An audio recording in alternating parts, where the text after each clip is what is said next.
pessoal, professora Mariana Bruce, de História, Filosofia e Sociologia na área, para mais uma videoaula de filosofia. A gente hoje vai dar continuidade à nossa aula passada, que trata aí da filosofia clássica. É muito importante a gente entender o surgimento da filosofia como esse processo que vai trazer um conjunto de reflexões para o centro do indivíduo, com um método próprio, como aquele construído pelo Sócrates, que a gente viu na aula passada, a maiêutica socrática, que auxilia o processo de elaboração do conhecimento, de definição de conceitos, de busca pela verdade. Na aula passada, eu falava um pouco sobre o contexto de surgimento dessa filosofia clássica, particularmente como o ambiente da experiência democrática de Atenas contribuiu para gerar um terreno fértil para que a filosofia pudesse se tornar cada vez mais popular e mais disseminada na sociedade. O papel do Sócrates como um filósofo importante, que é um divisor de águas, que rompe com o pensamento lá dos pré-socráticos, que tratavam mais das questões da natureza, do mundo natural, da busca pelo princípio, do arquê das coisas, e como Sócrates traz essas reflexões para uma investigação sobre o homem, sobre os seus valores, sobre os aspectos que dizem respeito à vida em sociedade, à ética, enfim. Falava também sobre a polêmica de Sócrates com os sofistas, não é? Os sofistas que eram professores remunerados, que ensinavam a técnica da argumentação e da retórica, como, diferentemente de Sócrates, não estavam comprometidos de fato com a definição de um conceito, com a busca pela verdade, mas sim com o meio através do qual se faz isso, a técnica de argumentação, a técnica de retórica, sobretudo pensando os ambientes ali de vida pública, de vida política, de introdução dos cidadãos nessa vida política, que de alguma forma os sofistas estavam ali mais atrelados. Então, eles são conhecidos por serem mais relativistas no campo da verdade, uma vez que a verdade propriamente dita não é o objeto de interesse dos sofistas, mas sim o meio através do qual você é capaz de fundamentar,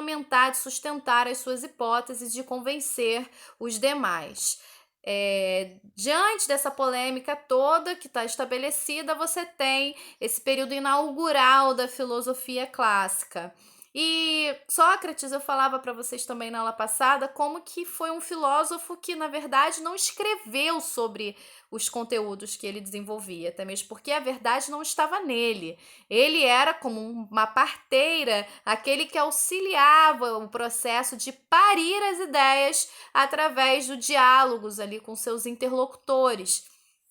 Então, Sócrates, ele questionava os grandes sábios, interpelava esses sábios em praças públicas, e era através desse método dialógico, questionador, com a ironia, que ele ia conduzindo o seu interlocutor a esse processo de elaborar um conceito, de definir uma ideia a partir dele mesmo, a partir da sua capacidade autônoma de pensar racionalmente.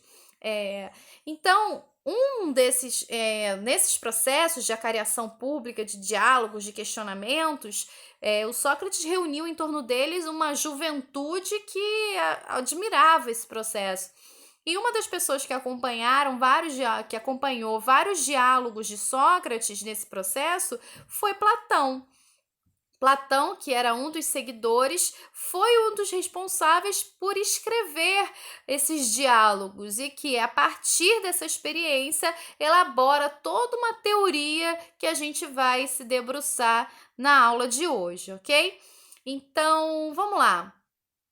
Quem foi Platão? Platão, como eu falei, foi um seguidor de Sócrates, que escreveu um conjunto de tratados filosóficos, que inaugura uma escola filosófica, a Escola de Atenas, e que está ali comprometido com o entendimento sobre a realidade. Ele cria, portanto, uma teoria de entendimento do mundo que a gente vive, e entendendo qual é o papel dos filósofos nesse mundo aí.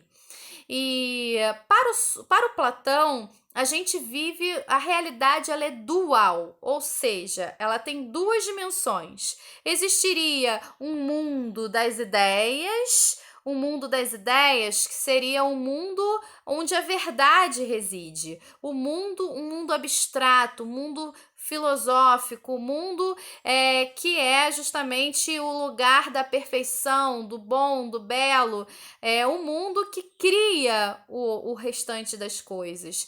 E haveria também o mundo sensível, que é um mundo apreendido pelos sentidos, ou seja, olfato, visão, tato, audição. Esse mundo apreendido pelos sentidos, que é esse mundo concreto que nós vivemos, é um mundo ilusório, porque não necessariamente tudo aquilo que a gente vê é o que realmente é. Então, o Platão, ele tem esse entendimento de que esse mundo concreto, apreendido pelos sentidos, é um mundo ilusório e o mundo verdadeiro seria esse mundo das ideias. E o filósofo, em particular, teria o papel de conduzir as pessoas do mundo sensível para o mundo das ideias e, com isso, alcançar a verdade de fato. E para o entendimento desse realismo dual, ele cria uma alegoria, que é o mito da caverna, que é uma forma de entendimento dessas questões. Então, no mito da caverna, você tem uma realidade que é a seguinte: um grupo de prisioneiros ficou ali preso dentro da caverna durante toda a sua vida, com os grilhões amarrados, presos nos pulsos, nos tornozelos e nos pescoços. De maneira que esses prisioneiros eles só podiam olhar em uma direção, que era para o fundo da caverna. Atrás desses prisioneiros, Atrás desses prisioneiros tem uma fogueira. Essa fogueira lança uma luz, projeta uma sombra no fundo dessa caverna. O que os prisioneiros conseguem enxergar, na realidade, são essas sombras projetadas pelo fogo, só que eles não sabem que tem o fogo ali atrás. E entre o fogo e os prisioneiros vão passando várias coisas, e essas sombras que são projetadas para aqueles prisioneiros era a verdade. Até o momento em que um desses prisioneiros consegue se libertar dos grilhões, sai da caverna e descobre que o mundo não é nada daquilo que eles imaginavam. O mundo, pelo contrário, é um mundo de cores, de tudo, e que ele fica absolutamente deslumbrado. Ele tem uma dificuldade de enxergar num primeiro momento, e na medida em que os olhos vão se acomodando com aquela nova realidade, ele percebe o quão iludido ele estava dentro daquela caverna, de que aquele era o mundo real. Então, nessa alegoria, o que a gente tem? A caverna como esse espaço que representa o mundo sensível, onde nós vivemos, esse mundo que é uma ilusão. A luz que vem de fora, a luz que é projetada, ela é um reflexo da luz verdadeira, é a fonte da verdade. Então, a luz como representação dessa verdade, da sabedoria. Os prisioneiros são os homens, as correntes, os seus preconceitos, tudo aquilo que está atrelado a essa realidade do mundo sensível, tudo aquilo que a gente está preso, amarrado nesse mundo concreto, e como que o filósofo é representado por aquele prisioneiro que consegue escapar daquela condição e perceber justamente que o mundo não é nada daquilo que se imaginava. As sombras são as coisas sensíveis que tornam que os homens tomam como verdade, mas que não são, e o sol, aquele mundo que está fora da caverna, é o mundo almejado, que deveria ser alcançado por todos, uma vez conquistada a liberdade daqueles grilhões que os aprisionavam dentro da caverna. Então, o filósofo teria esse papel de descoberta do mundo real e ele volta para a caverna e tenta conduzir os outros prisioneiros para essa verdade, mas os outros prisioneiros não acreditam nesse filósofo e ele acaba morto. O mito da caverna, portanto, é uma alegoria desse mundo, desse realismo dual trabalhado pelo Platão. E aí, dentro desse processo todo, o Platão ele também vai trabalhar com a teoria da reminiscência. O que isso significa? Essas pessoas que estão no mundo sensível, que somos nós, na realidade, nós temos a verdade toda dentro da gente. O que é reminiscência? Reminiscência tem a ver com um processo de lembrança, o que fica de um passado remoto dentro da gente. Nós, quando estamos aqui nesse mundo sensível, a nossa alma está presa dentro do nosso corpo. O Platão falava também que o corpo é o túmulo da alma, porque quando a alma não está presa ao corpo, ela reside no mundo das ideias, nesse mundo abstrato, no mundo da verdade. Ela vem para o corpo, fica enclausurada no corpo, mas ela tem dentro dela todas as verdades do mundo das ideias. Então, nós temos a verdade dentro de nós. E o que o filósofo faz, na verdade, é incentivar um processo de lembrança. O conhecimento que a gente vai adquirindo, que a gente vai construindo ao longo da nossa vida, na verdade, é uma lembrança de algo que nós já temos dentro de nós. Então, por isso a teoria da reminiscência do Platão, o conhecimento é uma lembrança, você recuperar aquilo que já está dentro de você. Que, enfim, como você já percorreu esse mundo das ideias, então isso tudo está dentro de você e você precisa relembrar. E o filósofo pode auxiliá-lo nesse processo todo. Então, o Platão, ele é muito importante nesse processo do conhecimento filosófico porque ele vai elaborar toda uma teoria de entendimento da realidade e que vai partir desses pressupostos anteriormente citados. Para o Platão, o conhecimento das ideias acontece por meio da dialética. A educação ocupa um papel fundamental na filosofia, porque é através dela que a alma é direcionada no sentido dessa libertação.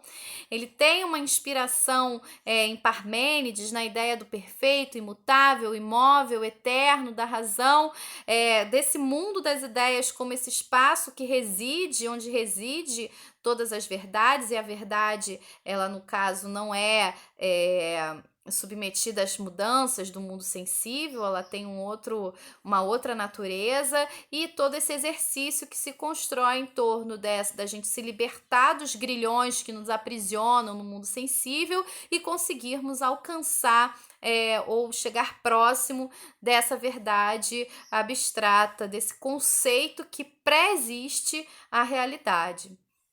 O Platão também disserta sobre a política, ele chega a elaborar um tratado sobre Calípolis, que seria a cidade ideal, a cidade perfeita, onde os interesses pessoais estariam abaixo dos interesses coletivos, e de que maneira também o filósofo cumpre um papel importante na condução dessa cidade, porque o princípio da razão seria justamente o princípio fundamental através do qual a vida poderia ser organizada de maneira que estivesse mais próximo da verdade, mais próximo do que deveria ser. E aí Calípolis seria justamente esse modelo de cidade ideal. E ele tem também a teoria da tripartição da alma, que para Platão existem 3 naturezas humanas diferentes que vão determinar os papéis sociais de cada um. Então haveria uma parte racional, uma parte colérica, uma parte apetitiva enfim. E num outro momento a gente aprofundaria todas essas questões. O importante por hora é a gente ter esse entendimento da teoria do realismo dual do Platão, de que maneira esse mundo das ideias e o mundo sensível dialogam entre si, a teoria da reminiscência como esse processo de relembrar, como esse processo, né, do conhecimento como uma lembrança, e todos os desdobramentos que essa hipótese acarretam a partir do momento que você entende que há uma verdade, que há uma pré-condição para a construção do mundo. Há uma ideia anterior que determina a forma como as coisas serão, e essa nossa condição enquanto pessoas iludidas nesse mundo sensível que precisam se libertar desses grilhões que nos aprisionam e alcançar de fato a verdade. Beleza? Então, acho que pelo Platão a gente fica por aqui hoje e na aula que vem a gente conversa um pouquinho também sobre Aristóteles, que vai ter uma opinião diferente sobre Platão, ou melhor, vai ter um pensamento filosófico, porque opinião não dá para rebaixar o Aristóteles a uma opinião, mas vai ter um pensamento filosófico que vai romper com alguns dos princípios estabelecidos pelo Platão, beleza? Então, por hoje eu fico por aqui e a gente se vê na semana que vem, pessoal. Valeu, um beijão!